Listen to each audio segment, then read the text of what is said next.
नमस्कार दोस्तों, इस वीडियो में एसएससी एमटीएस के 18 फरवरी के फर्स्ट शिफ्ट हम सभी जीएस और इंग्लिश के प्रश्न देखने वाले हैं। तो चलिए शुरू करते हैं। जो लोग नए हैं चैनल को सब्सक्राइब जरूर कर लीजिएगा और वीडियो को लाइक कर दीजिएगा। फर्स्ट क्वेश्चन है, steel authority of India limited यानी सेल की स्थापना किस वर्ष हुआ था?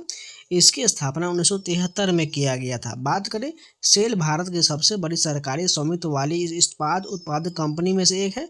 इसकी स्थापना देश की इस्पात उत्पादन इकाइयों को प्रबंधन और इस्पात उत्पादन में भारत की आत्मनिर्भरता सुनिश्चित करने के लिए किया गया था। यह एक सार्वजनिक क्षेत्र का उद्यम है और इस पर इस्पात मंत्रालय के अधीन कार्यरत है। सेल का मुख्यालय नई दिल्ली में स्थित है और यह भिलाई, बोकारो, राउरकेला, दुर्गापुर, बन्नरपुर के 5 एकीकृत इस्पात क्षेत्र संचालित करता है। नेक्स्ट क्वेश्चन देखिए, साहित्य अकादमी पुरस्कार विजेता उपन्यास तमस के लेखक कौन है? तमस के लेखक भीष्म साहनी है। बात करिए, उपन्यास 5 दिनों की कहानी है जो भारत के विभाजन के दौरान सांप्रदायिक तनाव को दर्शाता है। 1987 में गोविंद निलाय ने इसे पर एक प्रसिद्ध टीवी फिल्म सीरीज भी बनाया था। भीष्म साहनी को 1975 में तमस के लिए साहित्य अकादमी पुरस्कार मिला था। बिहू किस भारतीय राज्य का लोक नृत्य? सभी को पता है, ये असम का लोक नृत्य है। बिहू असम के 3 महत्वपूर्ण त्योहारों का एक समूह है। रोंगाले बिहू जिसे वसंत में होता है, कटी बिहू शरद ऋतु में और माघ बिहू फसल त्योहार के दौरान होता है। यह अपने ऊर्जावान नृत्य, कदम और त्वरित हाथ के आंदोलन के साथ जाना जाता है। नेक्स्ट प्रश्न देखिए, एथेनॉल के व्यावसायिक उत्पादन के लिए निम्नलिखित में से किस संयोजन का मुख्य रूप से उपयोग किया जाता है? गन्ना और मक्के का उपयोग किया जाता है। एथेनॉल का उत्पादन उन फसलों को किण्वित करके किया जाता है जिनमें चीनी या स्टार्च अधिक होता है। भारत और ब्राजील में गन्ना प्रमुख स्रोत है, जबकि अमेरिका में मक्का प्राथमिक फीड स्टॉक है। गन्ने में सुक्रोज होता है और जिसे खमीर सीधे एथेनॉल में किण्वित कर सकता है। यह सबसे ऊर्जा कुशल तरीका है। मक्के में स्टार्च होता है जिसे पहले एंजाइमों का उपयोग करके सरल शर्करा में तोड़ा जाता है और फिर एथेनॉल में किण्वित किया जाता है। टेक्स्ट बुक का आज रात 12 बजे से उम्मीद की किरण के नाम से सेल चलाया जाएगा, जिसमें आपको पास प्रो 307 में और पास प्रो मैक्स 395 में मिल जाएगा। कूपन कोड सावन लगा लीजिएगा, आपको 12% का डिस्काउंट मिल जाएगा। और एसएससी, रेलवे, बैंकिंग संबंधी इंडिया का सभी एग्जाम का 900+ एग्जाम का सारा मॉक टेस्ट जो सारा मिल जाएगा। जल्दी जाइए परचेज करिए, कूपन कोड सावन लगा लीजिए। प्रकाश संश्लेषण के दौरान पौधे द्वारा छोड़ा जाने वाला मुख्य अपशिष्ट पदार्थ क्या होता है? ऑक्सीजन होता है। बात करें, ऑक्सीजन प्रकाश संश्लेषण की प्रक्रिया का सीधा रासायनिक उप उत्पाद है। पानी की वाष्प भी वाष्पोत्सर्जन के माध्यम से खो सकता है, लेकिन ऑक्सीजन प्राथमिक रासायनिक अपशिष्ट उत्पाद है। बाबर फरगना का शासक किस वर्ष बना था? बाबर जो 1494 फरगना का शासक बना था। बात करें, बाबर के पिता उमर शेख मिर्जा द्वितीय की आकस्मिक मृत्यु के बाद बाबर ने केवल 12 साल की उम्र में गद्दी संभाला था।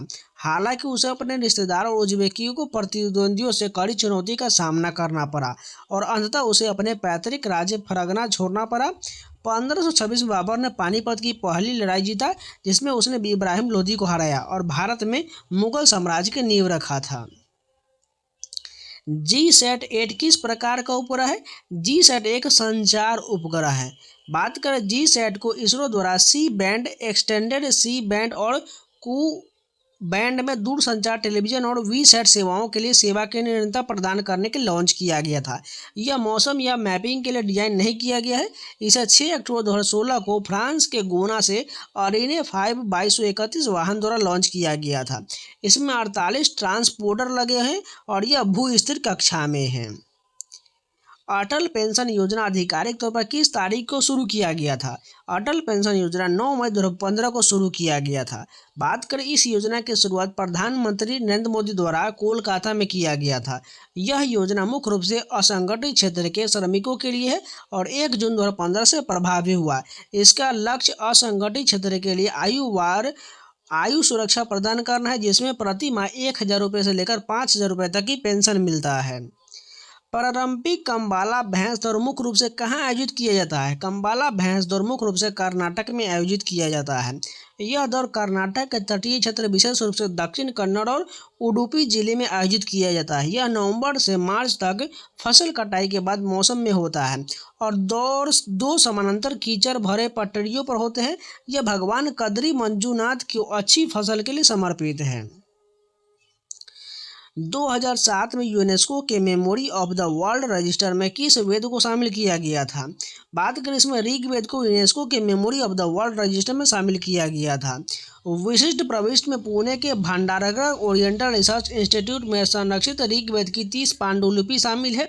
ये पांडुलिपि महत्वपूर्ण है क्योंकि ये वैदिक कॉर्पस के सबसे पुराने प्रमाणित दस्तावेजीकरण में से एक है और मानव जाति के इतिहास में पहले साहित्यिक दस्तावेजों का प्रतिनिधित्व करती है। Memory of the world program का उद्देश्य ऐसी नाजुक दस्तावेजी विरासत को सामूहिक भूलने से बचाना है। प्लूटो का सबसे बड़ा उपग्रह कौन सा हो जाएगा? प्लूटो का सबसे बड़ा उपग्रह चेरोन हो जाएगा।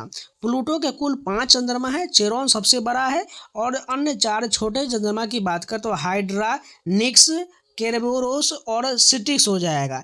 ये चंद्रमा परिक्रमा करते हुए भी घूमते हैं।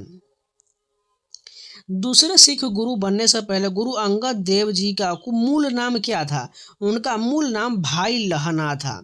बात करें गुरु अंगद देव जी 31 मार्च 1504 से 29 मार्च 1552 तक इनका कार्यकाल था। सिखों के दूसरे गुरु थे। गुरु नानक देव जी की मिलने और सिख धर्म अपनाने से पहले वे अपने माता पिता द्वारा रखे गए नाम लहना से ही जाने जाते थे। वो एक खत्री परिवार से थे और उनके पिता का नाम फेरूमल था। गुरु नानक देव जी ने उन्हें अपना उत्तराधिकारी चुना और उन्हें अंगद यानी मेरा अपना अंग नाम दिया। उन्होंने गुरुमुखी लिपि विकसित की और औपचारिक रूप दिया था।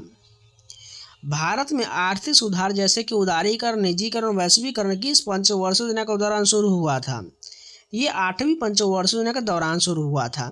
8वीं पंचवर्षीय योजना 1992 से 1997 तक चला था। ये सुधार 1991 में भुगतान संतुलन से संकट के बाद शुरू हुए थे और 8वीं योजना संरचनात्मक परिवर्तन का एक माध्यम बन गया। एक बंद अर्थव्यवस्था से एक खुली अर्थव्यवस्था में परिवर्तन 2 प्रमुख हस्तियों द्वारा संचालित था। तत्कालीन प्रधानमंत्री पी.वी. नरसिम्हा राव और वित्त मंत्री डॉक्टर मनमोहन सिंह थे। मिट्टी तैयार करने से पहले हल चलाने को दूसरा क्या नाम दिया गया? इसे जुताई यानी टाइलिंग का नाम दिया गया है। जुताई का अर्थ है मिट्टी को ढीला करना या पलटना। अन्य संबंधित कार्य की बात करें, समतल यानी लेवलिंग हो जाएगा, जिसमें जोते हुए खेत को समतल करने के लिए एक समतल का उपयोग किया जाता है। और खाद डालना, जिसका अर्थ है मिट्टी पोषक तत्व को जोड़ना।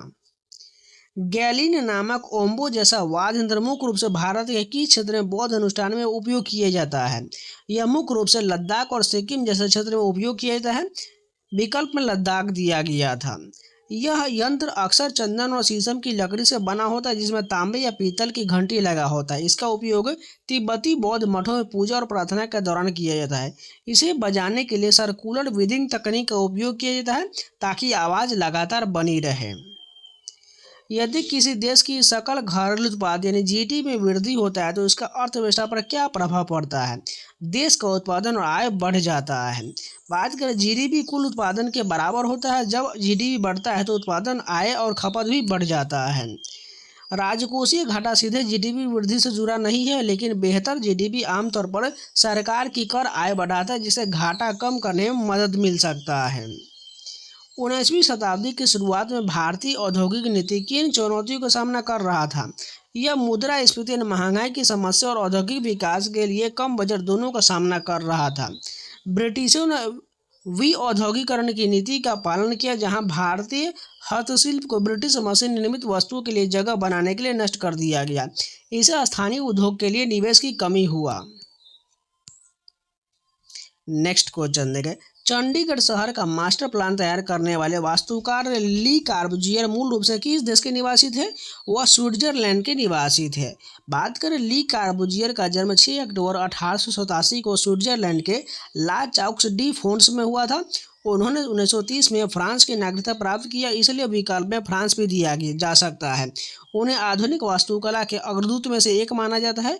भारत के पहले प्रधानमंत्री जवाहरलाल नेहरू के आग्रह पर उन्होंने 1950 के दशक में चंडीगढ़ का डिजाइन तैयार किया था। मोहम्मद अली जिन्ना के किस प्रमुख निर्णय का मौलाना अबुल कलाम आज़ाद ने कड़ा विरोध किया था? उन्होंने द्विराष्ट्र सिद्धांत यानी 2 नेशन थ्योरी का कड़ा विरोध किए थे। बात कर जिन्ना जी का यह सिद्धांत है कि हिंदू और मुस्लिम 2 अलग अलग राष्ट्र हैं और वे साथ नहीं रह सकते हैं, का अबुल कलाम आज़ाद ने कड़ा विरोध किए थे। निम्नलिखित में से कौन सा राजस्व प्राप्ति का उदाहरण है? आयकर यानी इनकम टैक्स राजस्व प्राप्ति का उदाहरण है। बात करें राजस्व प्राप्ति, वह प्राप्ति है जो कोई देनदारी नहीं बनाती और न ही सरकार की संपत्ति में कोई कमी करता है। यह सरकार के नियमित आय का स्रोत है। किस आंदोलन के दौरान पहला भारतीय तिरंगा झंडा फहराया गया था? यह स्वदेशी आंदोलन के दौरान फहराया गया था। बात करें, पहला तिरंगा झंडा हरा, पीला और लाल 1906 में बनाया गया था और इसे 7 अगस्त 1906 को कोलकाता के पारसी भगवान स्क्वायर में बंगाल के विभाजन के विरोध में प्रदर्शन के दौरान फहराया गया था। इसमें 8 कमल और वंदे मातरम लिखा हुआ था। बाद में 1921 में पिंगली वेंकैया ने गांधी जी को चरखे वाले झंडा लाल और हरा प्रस्तुत किया, जिसमें बाद में सफेद रंग जोड़ा गया। 1947 में वर्तमान राष्ट्रीय ध्वज अपनाया गया है। 1990 के दशक की शुरुआत में भारतीय अर्थव्यवस्था को किस प्रमुख समस्या का सामना करना पड़ा था? इसे भुगतान संतुलन संकट यानी बैलेंस ऑफ पेमेंट क्राइसिस का सामना करना पड़ा था। बात करें, 1990 के दशक के शुरुआत में भारत को गंभीर भुगतान संतुलन संकट का सामना करना पड़ा था, जिसे देश को आर्थिक सुधार यानी उदारीकरण, निजीकरण, वैश्वीकरण को लागू करने के लिए मजबूर होना पड़ा। यदि कोई वस्तु एक बिंदु से चलकर वापस उसी बिंदु पर आ जाता है तो उसका विस्थापन क्या होगा? उसका विस्थापन शून्य हो जाएगा। दूरी रास्ते की कुल लंबाई है और यह कभी शून्य नहीं हो सकता, यानी जाना प्लस आना 20 मीटर हो जाएगा। विस्थापन प्रारंभिक और अंतिम बिंदु के बीच की सबसे छोटी दूरी होता है। यदि आप जहाँ से चले हैं वहीं वापस आ जाते तो यह अंतर शून्य हो जाएगा। भारत के प्रमुख पेट्रोलियम प्राकृतिक गैस भंडार किस भूगर्भीय चट्टान प्रणाली में पाए जाते हैं? ये टर्शियरी सिस्टम में पाए जाते हैं। बात करें, गोंडवाना सिस्टम में कोयला 98% पाया जाता है, जबकि टर्शियरी सिस्टम में तेल और प्राकृतिक गैस पाया जाता है। भारत में प्रमुख क्षेत्र जहां टर्शियरी सिस्टम के भंडार पाया जाता है उनमें असम और गुजरात शामिल है। तो ये आज के फर्स्ट चैप्टर के जितने प्रश्न सभी कंप्लीट हो गया। उम्मीद है आप लोगों को वीडियो पसंद है तो लाइक कर दीजिएगा, अगर नहीं तो चैनल को सब्सक्राइब जरूर कर लीजिएगा। और टेक्स्ट बुक के द्वारा 19 और 20 फरवरी को यानी आज रात 12 बजे से ऑफर चलाया जाएगा, जो उम्मीद की किरण के नाम से सेल चलेगा। इसमें आपको कूपन कोड सावन लगाना है SAWN, जिससे आपको 12% का एक्स्ट्रा डिस्काउंट मिल जाएगा और पास प्रो मात्र आपको 351 मिल जाएगा। वहीं पास प्रो मैक्स आपको बात करें तो 439 से मिल जाएगा। इसलिए तैयार रहेगा, आज रात 12 बजे से ऑफर शुरू हो जाएगा, जाकर परचेज कर लीजिएगा। कूपन कोड सावन लगा लीजिएगा, जिससे आपको 12% का डिस्काउंट मिल जाएगा, जिसमें आपको SSC, रेलवे, बैंकिंग संबंधित इंडिया का टोटल 900 प्लस एग्जाम का सभी mock test, previous question, sectional test, chapter test, बहुत सारा टेस्ट मिल जाएगा। आप कोई भी एग्जाम का कोई भी टेस्ट लगा सकते हैं, इसलिए तैयार रहेगा। लिंक मैंने कमेंट बॉक्स में पिन किया हुआ है, या डायरेक्ट कूपन अप्लाई कर लीजिएगा, आपको डिस्काउंट मिल जाएगा। और इन सभी का PDF पाना चाहते हैं तो लिंक जो है आपको कमेंट बॉक्स में दिया गया, उसके माध्यम से जाकर ज्वाइन कर सकते हैं। और टेलीग्राम पर फाइल सेक्शन में सभी PDF पड़ा हुआ है, जाकर रिवीजन कर सकते हैं। तो चलिए मिलते हैं नए वीडियो के साथ, तब तक के लिए जय हिंद।